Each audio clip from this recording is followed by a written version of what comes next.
오늘 글로벌 픽 순서는 서진석 기자와 함께합니다. 어서 오시죠. 안녕하세요. 네, 첫 소식 보겠습니다. 자, 러시아의 우크라이나 침공 소식인데 어제 전운이 감돌고 있다 이런 소식은 전해드렸거든요. 그런데 무력 충돌이 발생했다는 소식도 있다고요. 네, 러시아 정규군과 우크라이나 정부군 사이에선 아직 무력 충돌은 발생하지 않았습니다.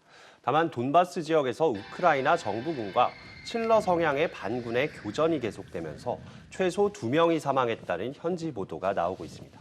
미국의 한 위성업체는 현지 시간으로 어제 우크라이나 북쪽 접경지에 러시아군의 소유로 추정되는 군용 차량 100여 대와 막사 수십 대가 새로 배치됐다고 밝히기도 했습니다.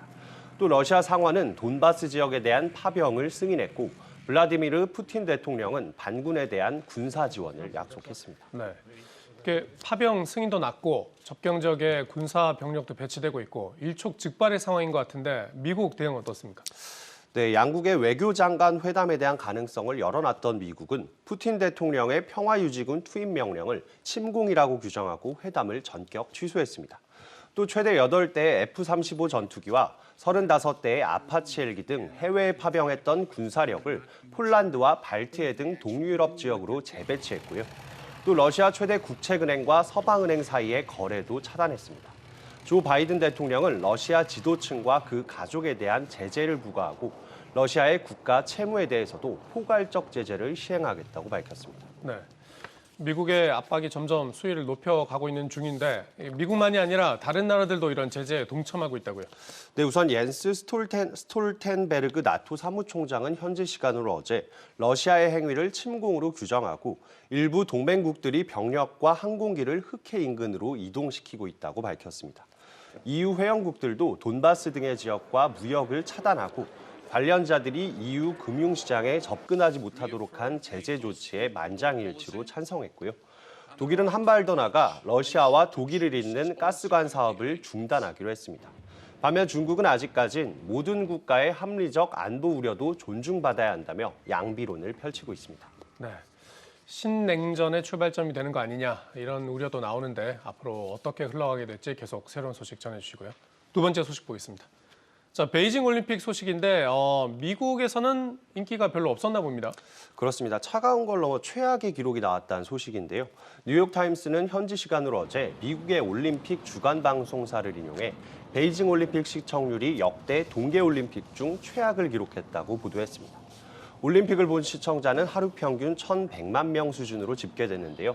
4년 전 평창 올림픽 시청자가 약 2천만 명 정도였던 것과 비교하면 거의 반토막이 난 겁니다.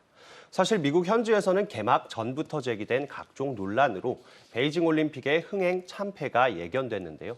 서방 국가들이 신장 위구르에서 벌어지는 인권 탄압을 이유로 외교적 보이콧을 선언한 데 이어 중국 테니스 스타 펑샤이가 성폭행 사건까지 폭로하며 시작 전부터 중국에 대한 이미지가 떨어진 거란 분석입니다. 또 미국 시청자들 입장에선 베이징 올림픽 자체가 흥미롭지 않았다는 분석도 나오는데요. 베이징 하계올림픽에서 수영 8관왕을 차지한 마이클 펠프스처럼 화제가 될 만한 선수가 이번 동계올림픽에는 없었기 때문입니다. 미국 MBC 방송은 올해부터 10년간 올림픽 중계권을 갖는 대가로 우리 돈으로 9조 넘는 돈을 썼다고 하는데요. 시작부터 적자가 나는 건 아닌지 우려의 목소리도 나오고 있습니다. 네, 우리나라에서도 여러 가지 논란 때문에 말썽이었는데 미국에서는 아예 관심이 없었던 거군요. 다음 소식 보겠습니다. 조깅하던 흑인을 살해한 백인이 증오 범죄 판결까지 받았습니까? 그렇습니다. 미국 조지아주에서 백인 남성 3명이 조깅하던 흑인 청년을 쫓아가 총으로 살해한 사건의 동기가 피부색 때문이었다는 배심원의 판단이 나왔습니다.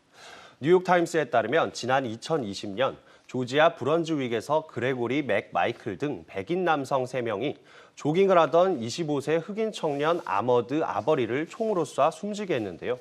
최근 열린 평결에서 배심원단은 이들의 범행 동기가 인종적 편견 때문이라고 판단했고 증오 범죄에도 유죄 판단을 평결했습니다.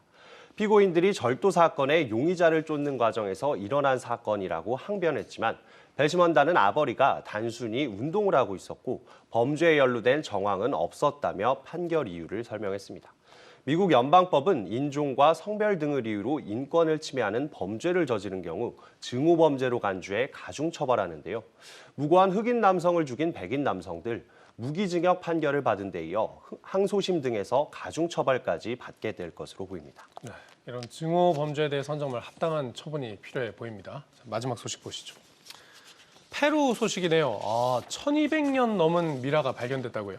네, 남미 페루에서 최고 1200년 전 순장된 아이들과 어른들의 것으로 추정되는 미라가 발견됐습니다. 로이터 통신 등에 따르면 최근 페루 수도 리마 동쪽의 카마르키아 유적지에서 어린이 8명과 어른 12명의 유해가 발굴됐습니다. 이 중 두 손으로 얼굴을 감싼 채 웅크리고 있는 한 미라는 높은 계급 남성으로 추정됐는데요. 고고학자들은 이번에 미라로 발굴된 이들은 당시 이 남성이 숨졌을 때 함께 묻힌 아내와 자녀, 그리고 하인들일 가능성이 있다고 분석했습니다. 카마르키아는 잉카 문명보다 앞서 건설된 도시로 1, 2만 명이 거주한 것으로 추정되는 만큼 앞으로 유적이 더 발굴될 가능성도 열려 있습니다. 네, 잉카 문명보다도 오래된 유적이니까 어떤 유적이 더 나올지 앞으로 더 지켜보도록 하죠. 오늘 잘 들었습니다.